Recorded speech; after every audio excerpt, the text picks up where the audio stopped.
آج ہم کس بات پہ آج فکر کرنا ہے جی؟ چلیں تم پوچھ لو، چلو تم پوچھ لو. نہیں آپ پوچھ لیں، اب آپ نے شروع نہیں کر میں دیا. نہیں پوچھتا جی، تم پوچھ لو. سوری جی غلطی ہوگی. آپ سنو، تم تو آج کل لڑنے کے بہانے تلاش کرتے ہو، کیا مسئلہ ہے تمہارے ساتھ؟ یار ایک سیانا پیانا کیا بندہ، مطلب تمہیں سوئمنگ پول میں ہم نے دھکا دیا تھا؟ دیکھو جو ایک سیانا بندہ بیٹھا ہوتا ہے وہ بات شروع کرتا ہے، بعد میں جو ساتھ ہوتے ہیں بیوقوف لوگ وہ بزرگ آدمی بات شروع کرتا ہے. بزرگ نہیں، سیانا بندہ، عمر کا نہیں سیانا، عقل کا سیانا. اچھا چلو، اچھا آپ شروع کر لیں سیانا صاحب. کیا ہے لمحہ فکریہ آج کا؟ سیانا صاحب سے ایسے یہ پوچھو. کہہ سکتی ہے؟ دیکھو ذرا، کیا ہے لمحہ فکریہ آج کا؟ ہمارا آج کا لمحہ فکریہ اس رجحان سے متعلق ہے جو ہمارے معاشرے میں تو تیزی سے بڑھ رہا ہے، لیکن یورپی معاشرے میں وہ آلموسٹ ختم ہو چکا ہے، اور وہ رجحان ہے خوشامد پسندی کا اور خوشامد پرستی کا. لو بڑھ رہی ہے، اور اس خوشامد نے تو بیڑا غرق کر دیا ہمارے معاشرے کا. ہر بندہ ایک دوسرے کو کر رہا ہے واہ واہ واہ واہ. یار غلط باتوں میں بھی واہ واہ واہ واہ واہ واہ. اسی لیے تو ہم آپ کو نہیں کہتے واہ عزیزی واہ. نہیں یہ تو خیر آپ کی بیوقوفی ہے. جو چیز اچھی لگے اس پہ تو کہنا چاہیے. عزیز صاحب جس چیز کی سمجھ نہ ہے اس کا کیا کریں؟ یہ بھی ہمارے معاشرے کا ایک بہت بڑا المیہ ہے کہ ایک دانشور کو اچھی بات کرتا ہے تو اس کو نہیں کہتے واہ یہ واہ. لو اس خوشامد نے نہ صرف ہماری سیاست بلکہ ہمارے دفتری نظام اور گھروں تک کے ماحول کا بیڑا غرق کر دی ہے. سیاست میں خوشامدیوں کا راج ہے، دفتری نظام میں دیکھ لو کہ وہی شخص جو ہے وہ ترقی پاتا ہے، ترقی کی منازل تیزی سے طے کرتا ہے جو خوشامد کے فن پہ جسے عبور حاصل ہے. ایون یہ گھروں میں بھی اب یہ جو مصیبت ہے، یہ عہدہ یہ ہے کہ جو شخص جو ہے اولاد میں ہو یا بہن بھائیوں میں جو شخص خوشامد زیادہ اچھے طریقے سے کرتا ہے وہ زیادہ فوائد حاصل کر لیتا ہے. ہاں جی دفتروں میں تو اتنی زیادہ خوشامد پائی جاتی ہے کہ میں حیران ہو جاتا ہوں. ایویں افسر کو کہے جاتے ہیں کہ سر واہ واہ آپ نے کتنی اچھی بات کی ہے، واہ واہ واہ سر وہ جو پرسوں آپ نے کہا تھا وہ تو. کئی دفعہ تو افسر کہہ بھی دیتا کہ پرسوں تو میں چھٹی پہ تھا، میں نے کیا کہا تھا.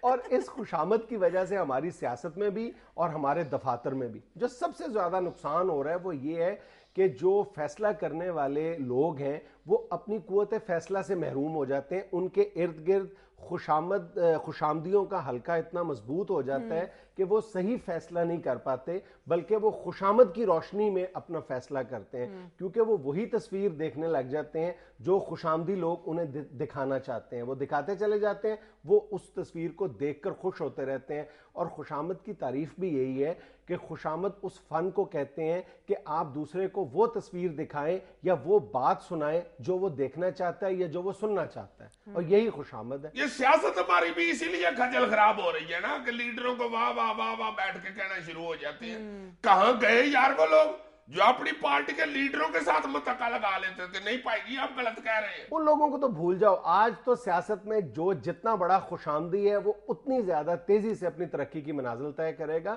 بلکہ جو ہمارے لیڈر ہیں وہ ان کی یہ ڈیمانڈ ہے کہ ہماری خوشامد کرو. جو شخص ان کی خوشامد نہیں کرتا، جو کارکن یا دوسرے درجے کی قیادت اس کی خوشامد نہیں کرتی، وہ اسے اپنے سے سنسیئر نہیں سمجھتے. وہ سمجھتے ہیں کہ یہ دوسرے سے ملا ہوا شخص ہے جو منہ پہ میری تعریف نہیں کر رہا. تو یہ رواج پڑا ہے تو پھر دیکھو نا کارکردگی کی جگہ ریت آنی شروع ہو گئی ہے. اب یہ کو ہنسنے والی بات تھی، ہنسنے والی بات تھی عزیز صاحب. بہت اچھے، یعنی تمہارے قریب سے ریت والی ٹرالی گزرتی ہے تو تم ہنسنا شروع ہو جاتی ہے. اچھا ہمارے ہاں سیاست میں بھی اور دفتروں میں بھی یہ ایک باقاعدہ آرٹ کی شکل اختیار کر چکا ہے جو خوشامد کا فن ہے. یہ باقاعدہ یہ لوگ اتنے ماہر ہو چکے ہیں اس فن میں کہ بالکل پتہ نہیں چلنے دیتے اپنے افسر کو کہ وہ کس طرح خوشامد کے ذریعے اپنے کام نکلواتے ہیں. وہ ایک وقت میں کہا جاتا تھا کہ flattery will get you nowhere, اور اب اس کا الٹ ہے.